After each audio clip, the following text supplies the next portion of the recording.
ఉన్నదిది అని చెప్పంగగలరు గాని దేనిది అని చెప్పంగా లేరు సుమ్మి. ఉన్నదొక్కటే దైవంబు ఎన్నటికిని లేనిదయ్యను లోకంబు కానరయ్య.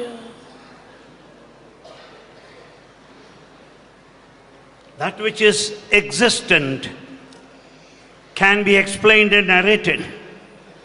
That which is beyond comprehension and human imagination cannot be described.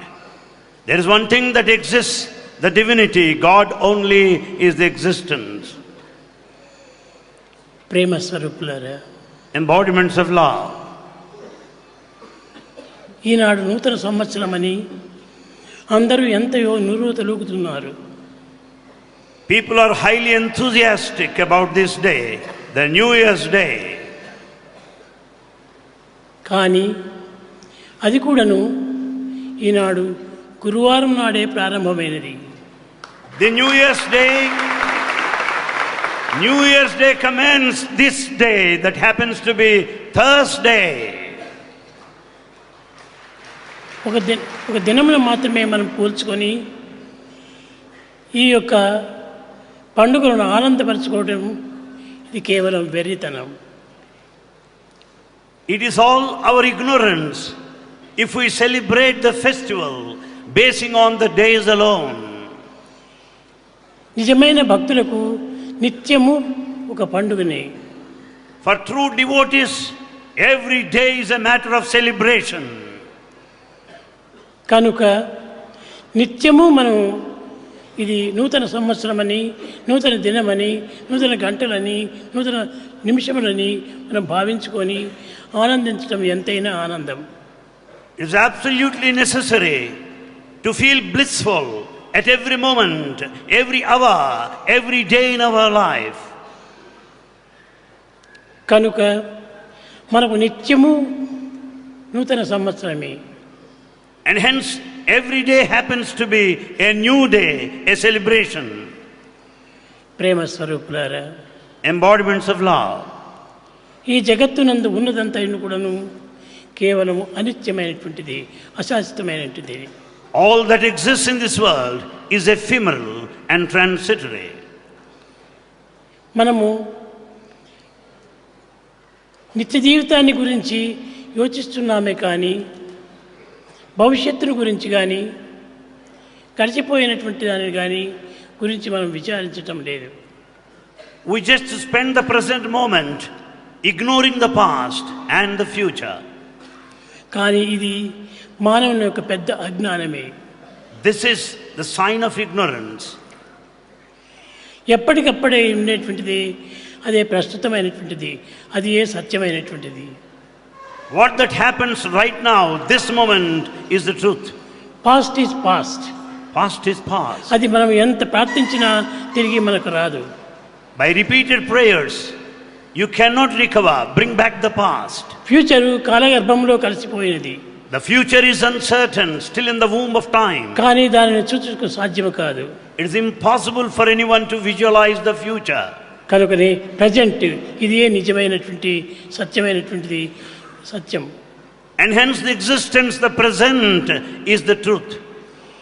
ఈ సత్యాన్ని గుర్తించుకొనలేక పాస్ట్ను, ఫ్యూచర్ను యోచిస్తూ కూర్చున్నారు మానవులు. Man has forgotten the basic truth in the existence in the moment of time and has been wasting his time brooding over the past and thinking of the future. అన్నింటికి మనకు ప్రధానమైనటువంటిది సేవనే. Of all, most important thing is service. ఇట్టి సేవను మనం మరచి రాబోయేటువంటి యొక్క భవిష్యత్తు గురించి విచారిస్తూ గడిచిపోయినటువంటి దానిని గురించి వగస్తూ కాలాన్ని వ్యర్థం చేస్తున్నాము. We have forgotten our bounden duty of rendering service in the community. We go on worrying of the future and brood over the past. కనుక ప్రేమ స్వరూపులారా, embodiments of love, మనము నిరంతరం కూడాను సేవల కంటే మించినటువంటిది సాధన మరొకటి లేదు. We have to recognize There is no other spiritual practice which is more than that of service. శ్రవణం, కీర్తనం, విష్ణుస్మరణం, పాదసేవనం, వందనం, అర్చనం, స్నేహం, ఆత్మనివేదనం, ఇది అని మనం భావించుకొని ఇట్టి సేవలలో మనం మునిగిపోతున్నాము. We spend our time thinking of the 9 paths of devotion, like singing, listening, worship, salutation, surrender, and so on. కనుక మనకు నిత్య సత్యమైనటువంటిది సేవ యొక్క ఫలితమే ప్రధానమైనటువంటిది. The consequence and the results of our eternal service is most important to be kept in view. ఆది పురుషులు ఇట్టి సేవల చేతనే ధన్యులైపోయారు. In fact, that is the cause for our liberation and redemption right from the beginning. మనం నిరంతరం కూడా పరులకు సేవ చేస్తూ రావాలి. We have to offer incessant services to everybody. అందు నిమిత్తమే ఈ కాయమును భగవంతుడు అనుగ్రహించాడు. For that purpose this body is gifted. ఈ దేహము కేవలం తిని త్రాగి కాలమును వ్యర్థం చేసే నిమిత్తమే కాదు. The body is gifted not to merely spend time in food, raiment, shelter, drinking and eating alone.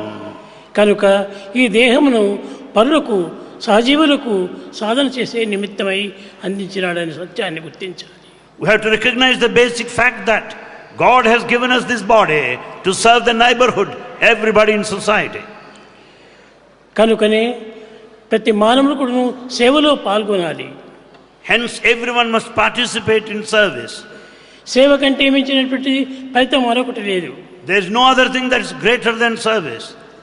మహాపురుషులందరూ కూడాను సేవ ద్వారానే ధన్యులవుతూ వచ్చారు. All noble souls had their lives realized, redeemed, liberated through service only. కనుక సేవల్లో మీరు ప్రయత్నం చేయండి. Therefore participate, involve in service activity. భజన సాధనల కంటే కూడాను ఈ సేవలే చాలా ప్రధానమైనటువంటిది. Of all kinds of spiritual practices, this service is noblest and the highest. ప్రేమ స్వరూపులారా, Embodiments of love. సేవ అంటే ఏమనుకుంటున్నారు మీరు? What is that you think about service? ఏదో పరులకు కష్టాల సమయం లోపల తోడ్పడటము, వారికి సహాయం చేయటము, వారి సేవల్లో పాల్గొనటము, ఇది ఏ సేవలుగా భావిస్తున్నారు? You consider that the service meant to be of some support to the poor and the needy at the time of hour. కాదు కాదు. No.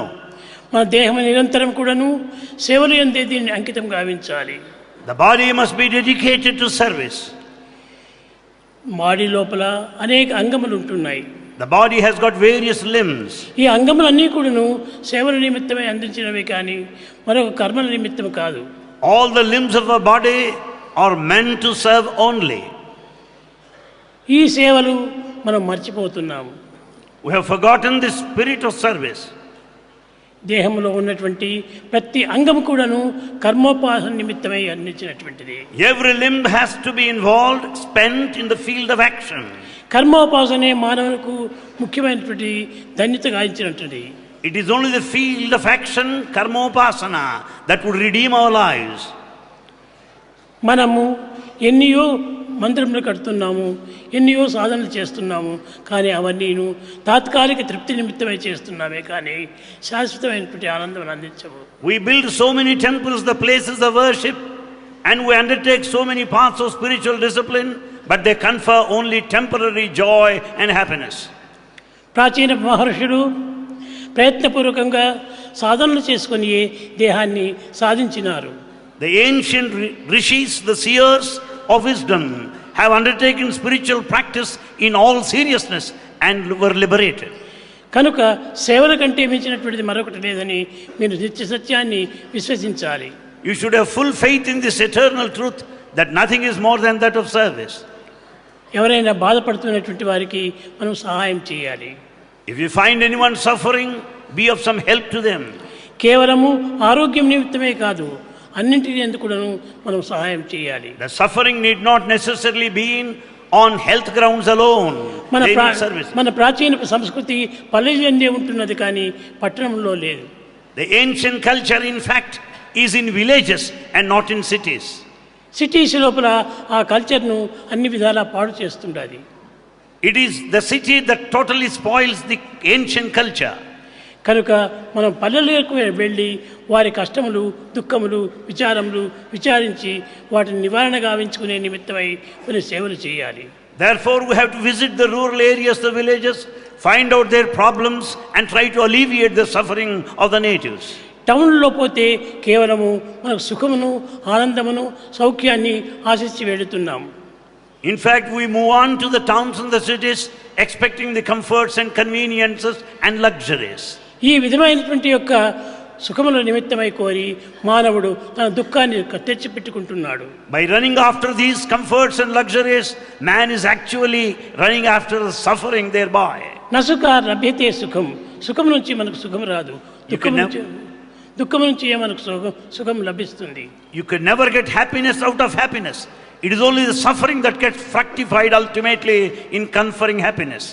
అందు నిమిత్తమై ప్రాచీన మహర్షులందరూ కూడాను ఊరు గ్రామాలను వదిలిపెట్టి అరణ్యానికి చేరి ఏకాంతమైనటువంటి సేవ లోపల దైవాన్ని ఆరాధన చేస్తూ వచ్చారు. That's the reason why the ancient rishis are far from the madding crowd, away from the cities and towns, spend their lifetime in forests.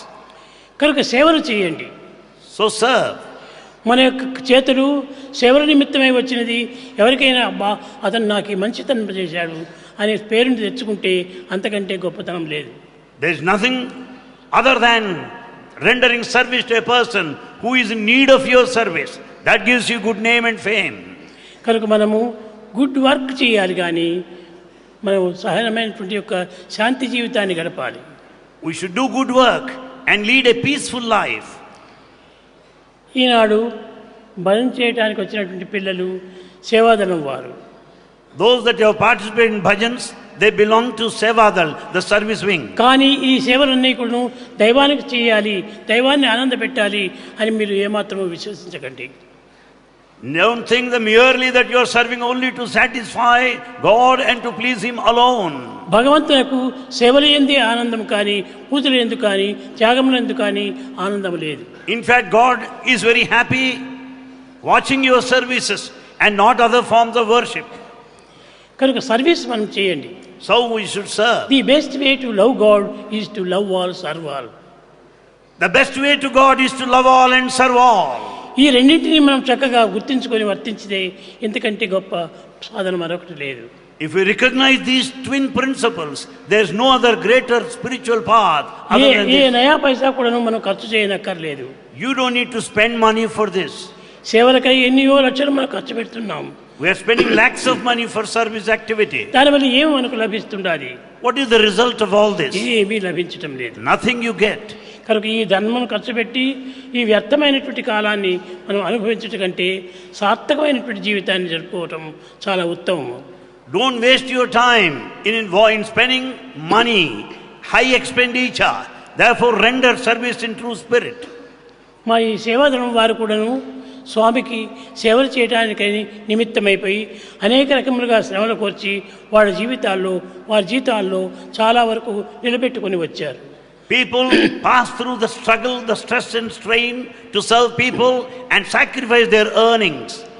వారు ఈనాడు 48,000 చేతిలో పట్టుకొని వచ్చారు. They brought today an amount of 48,000 rupees. ఇది ఎవరికి? For whom is it meant, that amount? సేవలకై వచ్చినవి.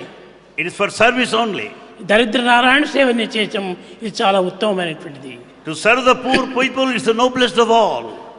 కనుక నేను వారికి చెప్పాను, నాయన మీరు దాన్ని బ్యాంకులో పెట్టి దాని నుంచి వచ్చేటువంటి ఒక వడ్డీతో నిత్య సేవలు మీరు చేస్తూ రండి. Bhagavan wanted them to deposit money in the bank and out of the interest they should serve the community. ధనం చేత ఏమాత్రమో మనకు గుణములు పెరగవు. In fact, virtues cannot be developed purely out of money. త్యాగేనైకి అమృతత్వ మానసు, త్యాగమునందే మనకు యోగం ఉంటుండాలి. It is only the tyaga, the sacrifice, which is yoga, the spiritual. కానీ భోగాన్ని అనుభవించాలని ప్రయత్నం చేస్తున్నారు. Because we are after this bhoga, the affluence. కనుక మన భోగం చేత రోగమే వస్తుంది కానీ త్యాగం రాదు. It is the bhoga, the plenty and prosperity, that will put us to roga, the suffering. కనుక మీరు త్యాగం చేతనే యోగాన్ని సంపాదించండి. It is out of tyaga, the sacrifice, you develop the spirit of yoga, the spiritual path. అప్పుడు ఆ వ్యక్తి ఎన్ని దినముల గురించో మీకు నిమిత్తమై కాచుకొని ఉన్న ఆనందాన్ని మీకు అందిస్తాడు. Naturally, you will be able to make that person happy, the recipient of your service.